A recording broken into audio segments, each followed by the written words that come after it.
You are listening to Personalization Outbreak, a podcast about the collapse of traditional corporate standards in today's more personalized world. I'm Glenn Llopis.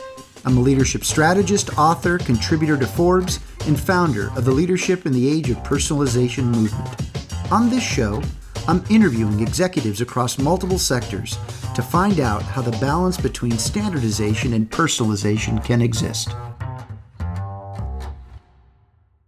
Welcome to the Earning Conviction series, part of the Personalization Outbreak podcast. I'm Glenn Llopis. This series exists for one reason: to be the practice that redirects leaders from exhausted to unshakable. Not through more information, not through another strategy, through the daily deliberate work of earning conviction, the foundational capability that makes everything else sustainable. Now, before we get started, please click the like button below, share it with your colleagues, and subscribe to my YouTube channel and social media at Glenn Llopis. Now, today I want to talk about something that's close to the center of my own life's work, and something that has a shadow side that almost no one in this space is willing to name: personalization. Now, for years, I've been the authority on this topic, saying that personalization is the future of leadership.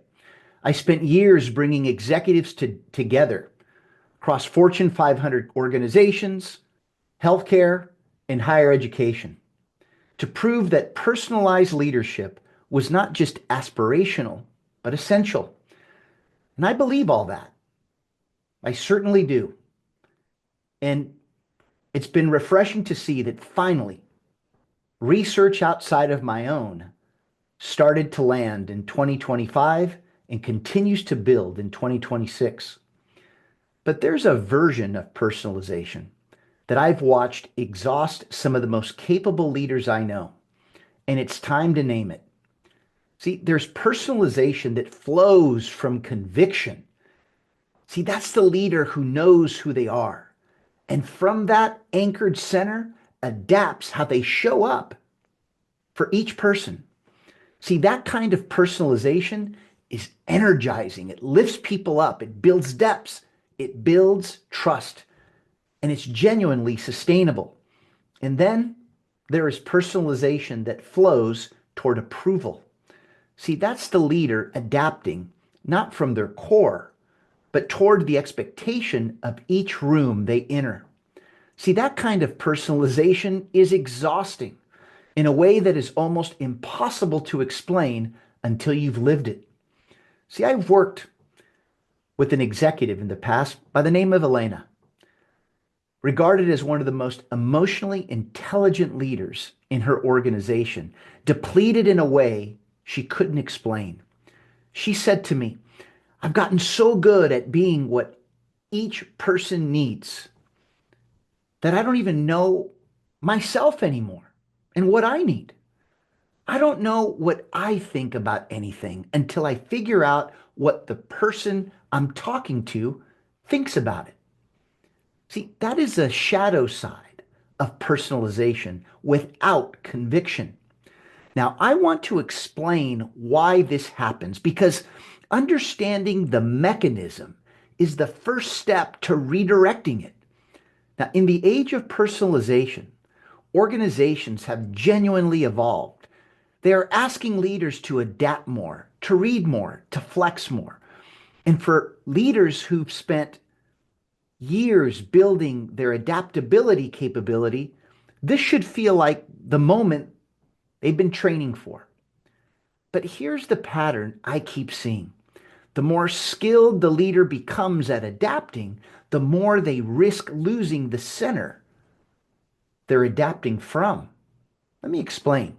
You see, adaptability without a fixed point becomes drift. Think about it this way. When you adapt from conviction, you know what doesn't change. And from that stable foundation, you flex how you communicate and how you deliver feedback and how you meet each person where they're at.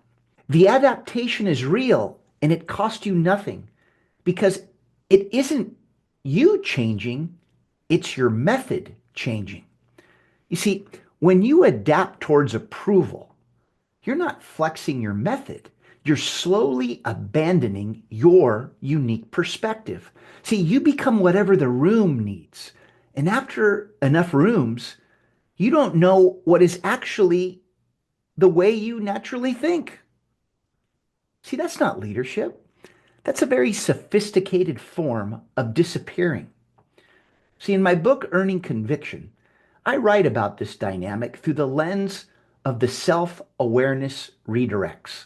Now, one of the most powerful concepts in this book is what I call the trigger pattern. See, most leaders who adapt toward approval do it because they've developed a deep fear of the discomfort that comes from conflict, from the moment when their perspective creates friction with another person's. See, they adapt to avoid that friction. And it works in the short term. The room stays comfortable, the relationship stays smooth, but the cost accumulates because every time you adapt to avoid the friction, you're training yourself to trust your own perspective a little bit less. Over months and years, that self-trust erodes. And what you're left with is a leader who is exquisitely skilled at reading every room and has very little left of their own to bring to it. Elena's exhaustion was not from her adaptability. It was from her self-abandonment that her adaptability had gradually become. See, personalization from conviction. I know who I am. I know what I believe.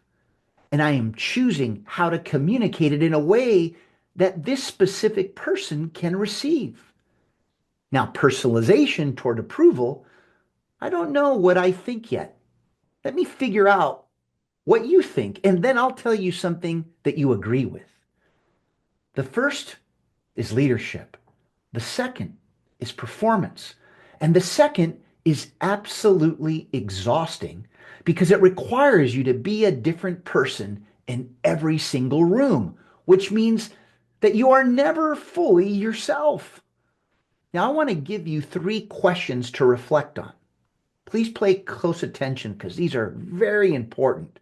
In fact, they're designed to help you distinguish the 2 kinds of personalization in your own leadership. First, think about the last time you changed your position in a conversation. Was it because the other person brought a genuinely better argument or because staying in your own position felt too uncomfortable? Second, is there a relationship in your professional life where you consistently feel drained after interactions? If so, you're adapting from yourself in that relationship or towards them. Third, if someone who doesn't know you professionally asked you, what do you actually believe about leadership? How quickly can you answer that question? And how much of that answer would be genuinely yours? No judgment in any of these, just honest seeing. See, stop adapting away from yourself and start adapting from yourself. See, at the end of each day this week, please just take 5 minutes. One question. When I adapted today, was I adapting from my core or adapting toward their expectations? No judgment, no fixing. Just want you to start noticing. See, the noticing is the practice. The noticing is the redirect. Now, let me give you something concrete to help you identify when you're personalizing toward approval rather than conviction. There are 4 specific signs I've learned to watch for. The first, you find yourself scanning the room before you speak, not to read how to communicate well, but to figure out what the room wants to hear. The second, after conversations, you feel drained in a way that doesn't quite match the difficulty of what you discussed. That residual drain is the cost of having left yourself behind in the meeting. The third, you find yourself holding positions that you're not quite sure you actually hold that emerge from a series of small accommodations rather than from your own thinking. The fourth, and this one is the most telling. So please pay close attention. Now, when someone asks you what you think about something important, you notice a delay.